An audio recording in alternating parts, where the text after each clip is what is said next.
So when a child goes through difficult experiences, they can experience stress.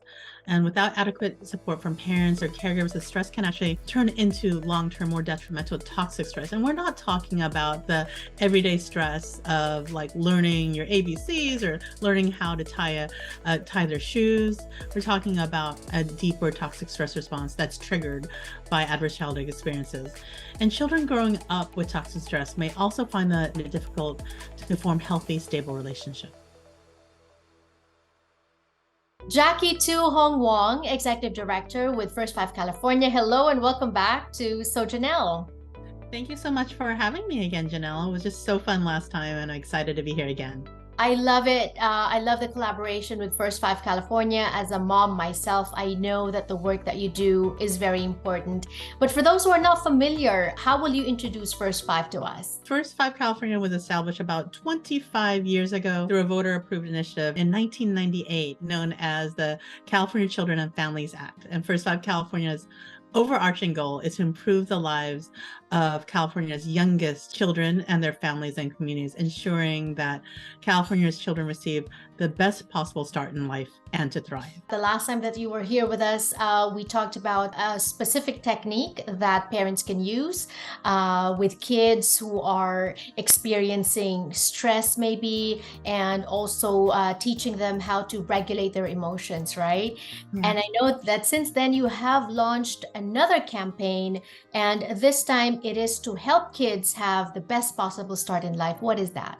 Yeah, absolutely. We're so excited to share a little bit about First 5 California's Stronger Starts campaign that targets the awareness of the impact of adverse childhood experiences, also known as ACEs, and toxic stress in children ages 0 to 5, so in utero to 5. Stronger Starts campaign helps parents and caregivers learn about ACEs that can lead to toxic stress and the physiological and psychological effects of children. What are ACEs? What more can you tell us about them? ACEs is strongly associated with some of the most common and most serious and costly health conditions, including suicide, heart disease, cancer, dementia, and diabetes. There are several things that can happen to create ACEs: separation from a parent, exposure to violence in the household, neglect, abuse, harsh language. ACEs left untreated create toxic stress response. And toxic stress is our body's response to prolonged exposure to trauma and can be harmful to children if nothing is done to stop it. And with that said, it is really very important for parents and caregivers to recognize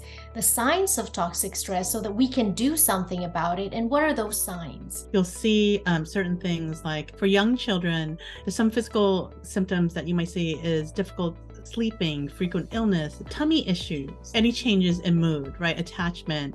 And again, it's different for regular stress, anxiety, depression, or anger. With cognitive symptoms that you might want to focus on is, are they having difficulty paying attention? Are there memory problems? Are there learning challenges? So it's always recommended that you definitely talk to your pediatrician or mental health professional if you notice any of these symptoms in your child, because that can be an indicator of the impact of toxic stress. I smiled because you mentioned digestive problems. My 4-year-old, who just turned 5 last week, complains of a tummy ache every time I ask him to do his homework.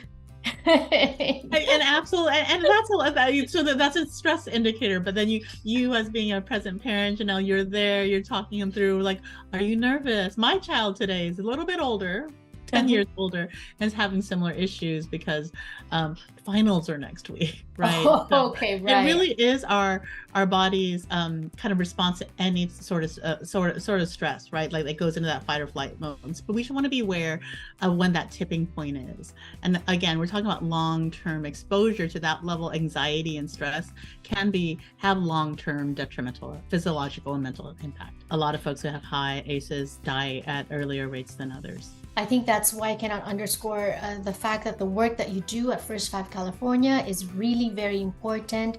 I know that you, aside from campaigns like this, you have various community events as well. We do. We have lots of different community outreach events happening throughout California.